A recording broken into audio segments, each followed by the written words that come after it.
Mari sebelum kita membaca dan merenungkan firman Tuhan, kita berdoa terlebih dahulu ya. Tuhan Yesus, tolong kami untuk boleh mengerti akan firman Tuhan yang hari ini akan kami baca dan renungkan.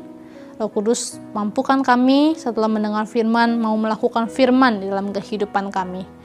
Roh Kudus yang sama juga menolong hamba-Mu ketika berkata-kata, supaya sungguh firman yang dikatakan bukan dari dirinya sendiri, tapi Allah yang ingin berkata-kata kepada jemaat Tuhan.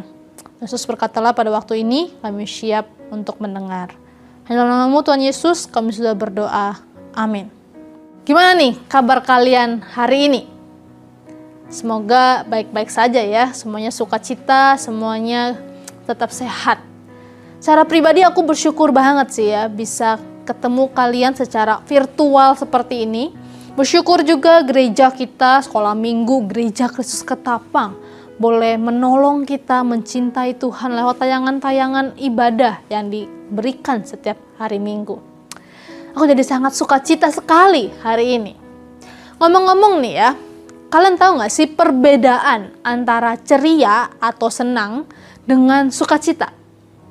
Beti ya, beda-beda tipis gitu ya. Mungkin ada yang menjawab, oh kalau yang ceria, senang itu bahasa Indonesia yang baku Ci. Kalau sukacita mah ya bahasanya orang Kristen gitu ya. Saya rasa bukan begitu dong jawabannya dong. Teman-teman, keceriaan atau kegembiraan adalah suatu rasa senang yang timbul dari pengaruh luar. Misalnya, kalau kalian dapat hadiah ketika ulang tahun atau kalian habis mencapai sesuatu, kalian dapat hadiah, kado. Kalian seneng dong, kalian ceria dong. Kita tertawa ceria ketika menonton komedi di YouTube. Atau kita begitu ceria karena dapat giveaway yang kita sering posting-posting di IG story itu, mention-mention temen gitu. Terus kita dapat giveaway, wah ceria sekali. Atau kita bisa gembira karena memenangkan sebuah perlombaan. Nah, tapi pertanyaannya, berapa lama keceriaan itu, kesenangan itu akan bertahan? Seminggu, 2 minggu, sebulan, 2 bulan, rasanya sih sudah mulai memudar ya. Nunggu ada momen-momen yang ceria lagi supaya kita senang, supaya kita ceria. Nah, jadi intinya ceria itu terjadi karena apa yang terjadi di sekitar kita dan biasanya bersifat sementara. Nah, itu berbeda dengan sukacita, teman-teman. Sukacita adalah suatu sikap tenang, teguh, dan mantap yang dimiliki oleh seseorang tanpa dipengaruhi oleh situasi dari luar. Sukacita berasal dari hati, dari dalam hati seseorang. Walaupun situasinya lagi buruk sekalipun, orang-orang ini akan tetap bersukacita dan bersyukur kepada Tuhan. Nah, teman-teman, hari ini kita akan belajar tentang sukacita dari seseorang yang dalam hidupnya banyak sekali mengalami penderitaan. Siapa ya kira-kira? Yuk kita baca dari Filipi 4 ayat 4 sampai yang ke-7. Kita baca sama-sama ya. Bersukacitalah senantiasa dalam Tuhan. Sekali lagi kukatakan, bersukacitalah. Hendaklah kebaikan hatimu diketahui semua orang. Tuhan sudah dekat. Janganlah hendaknya kamu khawatir tentang apapun juga, tetapi nyatakanlah dalam segala hal keinginanmu kepada Allah dalam doa dan permohonan dengan ucapan syukur.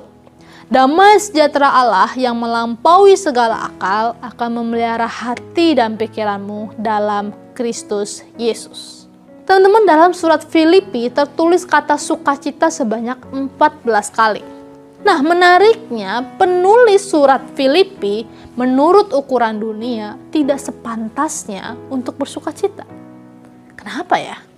Karena Rasul Paulus, sang penulis surat, itu sedang dipenjara di kota Roma. Nah kan ya aneh, masa orang di penjara bisa bilang bersukacitalah senantiasa di dalam Tuhan. Sekali lagi kukatakan bersukacitalah. Kan gak masuk akal.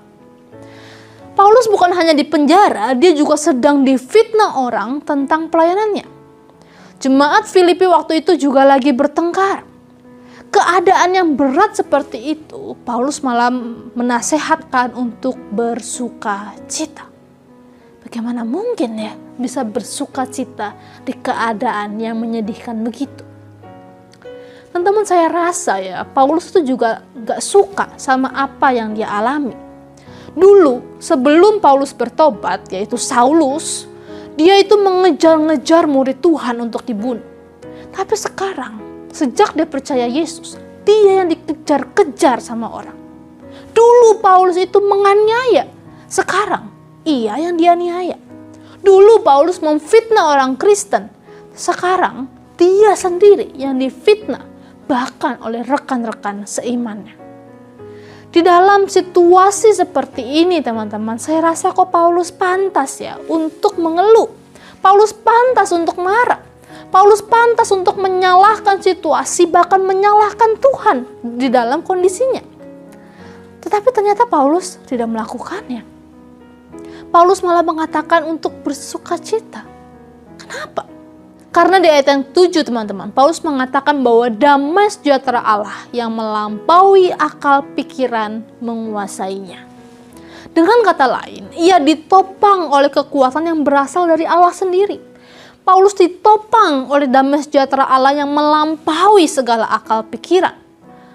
Paulus tidak bergantung pada apa yang terjadi di dunia ini, apa yang terjadi di sekelilingnya, tetapi dia betul-betul bergantung kepada anugerah Tuhan untuk menopang hidupnya. Dan teman, inilah dasar bagi kita untuk bersuka cita. Bukan karena kita berpikiran positif, bukan karena keadaan kita baik, bukan. Bukan karena motivasi-motivasi, bukan. Tetapi kita bersuka cita karena apa yang sudah Kristus lakukan bagi kita. Kita yang dulu adalah musuh Allah, ini dijadikan anak-anak Allah di dalam pengorbanan Kristus di atas kayu salib.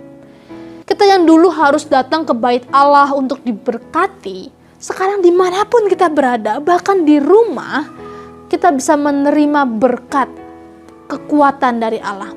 Roh Kudus senantiasa menghibur, menguatkan, serta memelihara kita. Karena itu, sukacita bagi kita yang hidup di dalam Kristus bukan tergantung kepada sekeliling kita, tetapi bergantung kepada damai sejahtera Allah, pemeliharaan Allah di dalam hidup kita. Itulah yang membuat sukacita kita tidak pernah habis, karena Allah juga tidak pernah berhenti memberkati kita, memelihara hidup kita. Teman-teman, tapi pertanyaannya ya, kenapa sukacita orang Kristen yang sungguh luar biasa itu, tapi ada orang-orang yang hidupnya kok mengaku Kristen, tak rajin beribadah, tapi penuh dengan kesedihan, kekecewaan, kepahitan. Apa yang menghalangi sukacita besar itu terjadi di dalam hidupnya? Paulus berkata di ayat yang ke-6a, janganlah hendaknya kamu khawatir tentang apapun juga. Inilah penghalang bagi kita untuk bersukacita, yaitu hidup yang dipenuhi dengan kekhawatiran.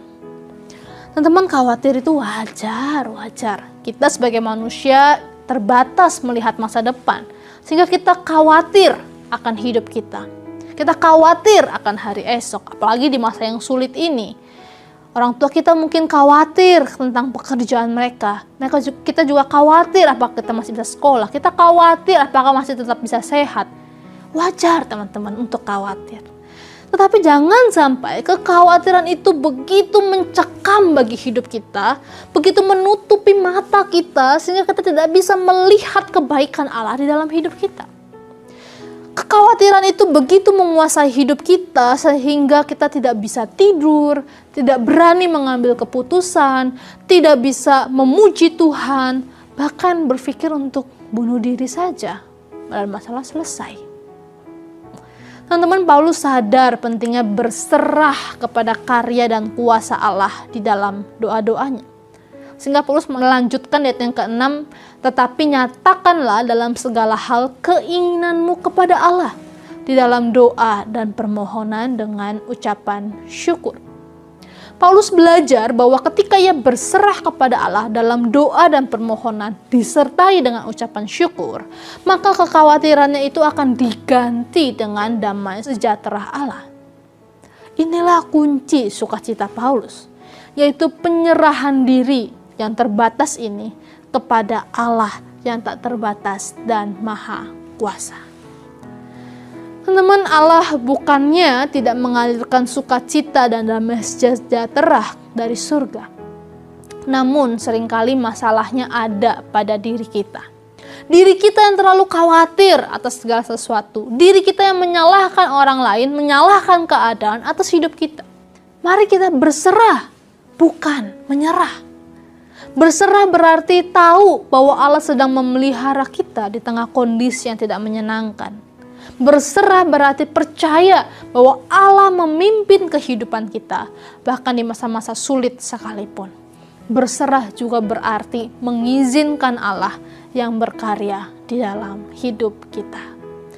Teman-teman, di samping saya ada daftar-daftar kekhawatiran. Coba kalian baca, kalian renungkan, pilihlah 3 sampai 5 atau seberapa banyak yang kalian ingin pilih kekhawatiran yang kalian sedang alami sekarang. Sudah? Kalau sudah, mari bawa kekhawatiran itu kepada Tuhan.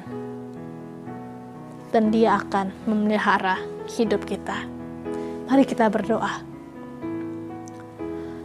Tuhan Yesus, kami mau membawa kekhawatiran kami, kegelisahan hati kami, ketakutan kami, kecemasan kami ke dalam tangan Tuhan. Kami sungguh terbatas, kami sungguh lemah, kami sungguh kecil di hadapan Tuhan. Tuhan yang menolong setiap kami. Hanya dalam nama-Mu Tuhan Yesus kami sudah berdoa. Amin.